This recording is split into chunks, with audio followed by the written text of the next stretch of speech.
4 మాటలు చెప్పాలి సార్. 4 మాటలు చెప్పిగా నా వ్యక్తిని పిలవాలి. యువత తలుచుకుంటే ఏదైనా సాధించవచ్చు అని అన్నట్టుగా వారు చేసి చూపించారు. సమాజం మారాలి అంటే ముందు మనలో మార్పు రావాలి, మన గ్రామం నుండే మొదలు పెట్టాలి అని నిరూపించారు అతను.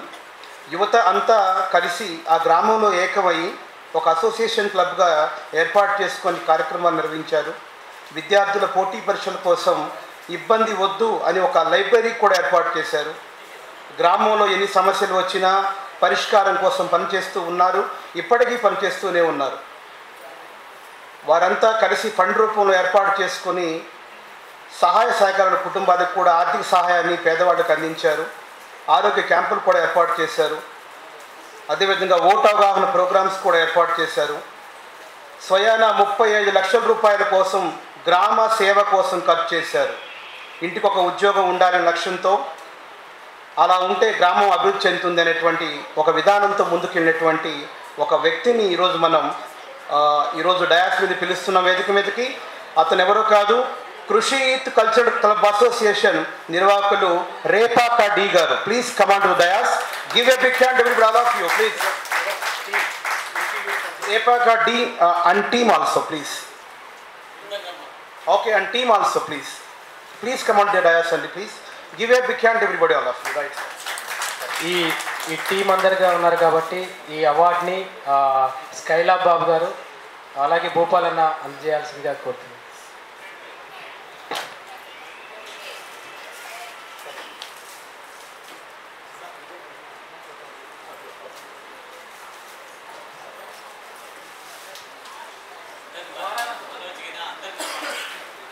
Sir, please sir, so all of you come along with team also.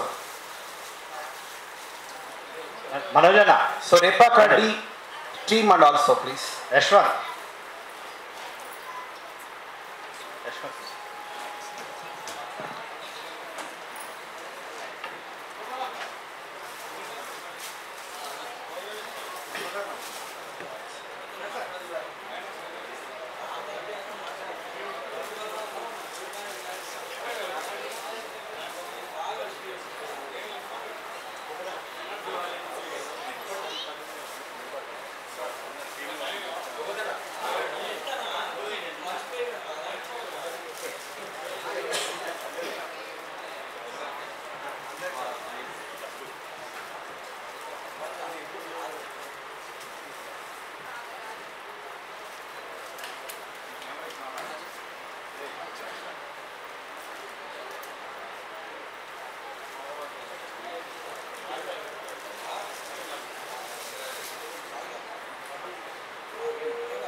ఈరోజు E69 5వ వార్షికోత్సవానికి వచ్చిన ఇక్కడ పెద్దలందరికీ, అదేవిధంగా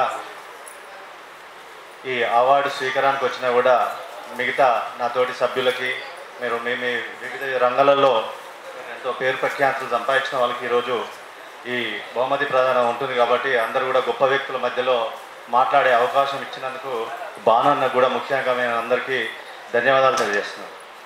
భాను అన్నతో ఏంటంటే ఒక 3 years బ్యాక్ ఇంతకుముందు మన భూపతి వెంకటేశ్వర్ గారు చెప్పినట్టుగా ఇసుక మీద అంటే గత బీఆర్ఎస్ ప్రభుత్వం ఒక పెద్ద ఎత్తున అంటే ఎక్కడికి వెళ్ళిపోయిందంటే అది రెండోసారి గవర్నమెంట్ ఫామ్ చేయడం వల్ల కూడా అక్కడ లోకల్లో పాతుకుపోయారు. బీఆర్ఎస్ కార్యకర్తలు కాస్త గుండల్లా బిహేవ్ చేస్తున్న రోజులు. అలాంటి టైంలో తుంగతుర్తి నియోజకవర్గంలో డీరేపాక నుంచొని కృషి యూత్ క్లబ్ ఆధ్వర్యంలో భూపతి వెంకటేశ్వర్ గారు మా గురువుగారు లాగా మాకు ముందుండి నడిపిస్తూ ఆ రోజు మేము ఇసుక యాత్ర చేయడం జరిగింది.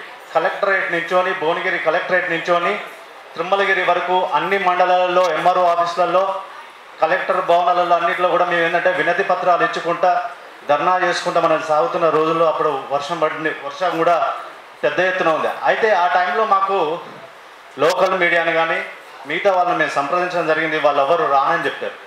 ఎందుకంటే అప్పటికి ఆ మీడియా అంతా అమ్ముడిపోయి ఉంది. అప్పుడే మనకు ఏంటంటే భూపతి వెంకటేశ్వర్ గారు భాను ఉన్నాడు మనకు నిస్వార్థంగా మనతో పాటు పనిచేస్తున్నట్టు ఉదయం మేము దాదాపుగా 5-6 గంటలకు హైదరాబాద్ నుంచి బయలుదేరి నైట్ వచ్చేసరికి సుమారుగా మాకు 9-10 అయింది. వచ్చిన తర్వాత అన్నకాయల భోజనాలు మాత్రమే పెట్టాము, డబ్బులు ఏమి ఇవ్వలేదు. అంటే నిస్వార్థంగా మనం చేసిన సేవలో అన్న మీకు ఏమైనా కావాలా, డబ్బులు ఏమైనా అరేంజ్ చేయాలా, మీ సంఘం నుంచి తలాంగి తీసుకొని ఇస్తామన్నా అంటే అన్న అసలు ఎంత బదిలాడినా కూడా తీసుకోలేదు. ఆ రోజు ఏంటంటే అంత నిస్వార్థంగా అదేంటంటే అది మళ్ళీ మేము ఆ రోజు చేసి వస్తుంటే కూడా మాకు ఈ బీఆర్ఎస్ వాళ్ళు ఆ లోకల్లో ఉన్న రౌడీలు కొంత మా ఫాలోఅప్ చేయడం కూడా జరిగింది. అది మేము చేస్తున్న ధర్నాని ఆ రోజు మా ఎమ్మటి అంటే కొన్ని కార్లు ఫాలోఅప్ అవ్వడం, వీళ్ళు ఒక్కరున్నారా ఇద్దరున్నారా అటాక్ చేస్తున్నారు. అప్పటికే కొంతమంది కాంగ్రెస్ నాయకులను అక్కడ లోకల్లో కొంతమంది చేసే వాళ్ళని కూడా అటాక్ చేసిన పరిస్థితులు ఉన్నాయి. సో అలాంటి పరిస్థితిలో కూడా ఎలాంటి భయం లేకుండా మాతో పాటు ఉండి ఆ రోజు సపోర్ట్ చేసి దాన్ని విస్తృతంగా అంటే ఈరోజు మందుల సామేళ్ళు అనే వ్యక్తి ఎమ్మెల్యే అవ్వడానికి కారణం కూడా ఆ రోజు తీసిన వీడియోసే. ఆ రోజు అప్పుడు ఆయన తెలంగాణ టీఆర్ఎస్ పార్టీకి అంటే ఇప్పుడున్న బీఆర్ఎస్ పార్టీకి రాజీనామా చేసిన రోజులు చేసి జస్ట్ 1 వారం ఏమో అవుతున్నది. అప్పుడు మాతో పాటు ఉద్యమంలో నేను కలుస్తానని ఆయన కానీ వచ్చి మాతో పాటు కలిసి ఆ రోజు అందరం కలిసి చేసిన ఉద్యమంలో ఇప్పుడు దాన్నే ఆయన ప్రచారంలో కానీ ఎక్కడ పోయినా నేను ఉస్కే ఉద్యమం చేసుకున్నానని చెప్పుకుంటున్నాను ఇప్పుడు ప్రస్తుతం ఉన్న పరిస్థితి. సో ఆ వీడియోసే బాగా వైరల్ అయినాయి.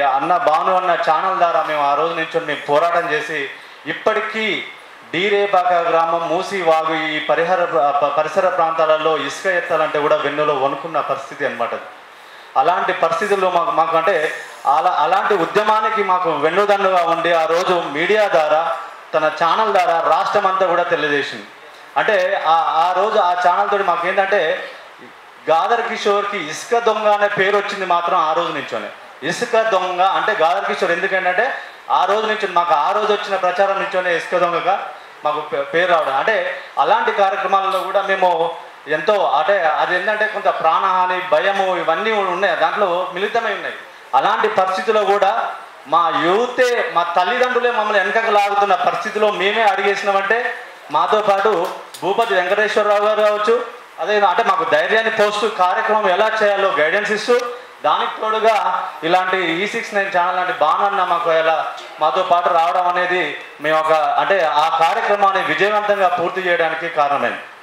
దీంతో పాటు ఏంటంటే ఒక చిన్న లైన్లో కృషి యూత్ కల్చరల్ అసోసియేషన్ రేపాకడ్డి, ఇది ఒక చిన్న గ్రామం. అంటే రేపాకడ్డి అనేది ఇప్పుడు ప్రస్తుతం ఉన్న అడ్డగూడి మండలంలో ఒక చిన్న గ్రామం. అయితే దీనిలో 1995లో మా సీనియర్లు అన్నలు అవుతారు మాకు చదువు చెప్పిన ప్రైవేట్గా చదువు చెప్పిన ట్యూషన్లు చెప్పిన ఈ సార్ వాళ్ళు ఏంటంటే ఒక కల్చరల్ యాక్టివిటీస్ కింద చిన్నగా ఈ యొక్క క్లబ్ అనేది ఫార్మేషన్ చేయడం జరిగింది. సో ఇప్పుడు సుమారుగా 30 ఏళ్ళకు రావచ్చింది. అయితే మొదటగా ఇది సాంస్కృతిక కార్యక్రమాలు మాత్రమే ఉండేది.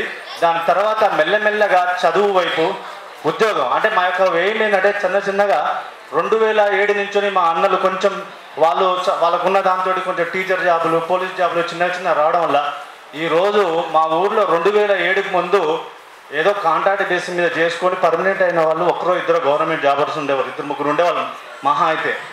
ఈరోజు సుమారుగా 40 నుంచి 50 గవర్నమెంట్ జాబులు వచ్చినాయంటే కృషి యూత్ క్లబ్ కారణం దాన్ని ఇంటింటికి. అదే కాకుండా ప్రైవేట్ సెక్టార్లలో సాఫ్ట్వేర్ ఇంజనీర్లు కూడా దాదాపుగా 20 నుంచి 30 మంది వ్యక్తులు పనిచేస్తున్నారంటే వాళ్ళు ఇచ్చిన ఇన్స్పిరేషన్. సుమారుగా 70 మంది అంటే మా యొక్క సంఘం 100 నుంచి 150 మంది యువకులతో రన్ అవుతుంటుంది.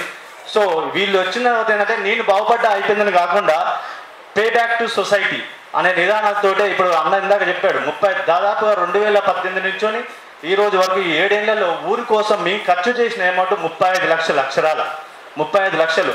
అంటే ప్రతి కార్యక్రమం చేస్తూ కంటిన్యూస్గా ఒక క్లబ్బు ఎట్లా ఉంటుందంటే మా ఊర్లో ఆల్మోస్ట్ ఒక ఈక్వలెంట్ గవర్నమెంట్ లాగా మాకు ఒక స్వపరిపాలన నడుస్తుంటుంది. ఒక సర్పంచ్ దగ్గర కానీ అడిగే విధానంలో కానీ ఒక ఆర్టీఏసి ఫండ్స్ నీకు ఎక్కడ పోయినా చెప్పే విధానంలో కానీ ప్రజాపాలన నడిస్తే అక్కడ నిలబెట్టి అడుగుతారు మా వాళ్ళు యూత్ సభ్యులు అలా ఉంటారు.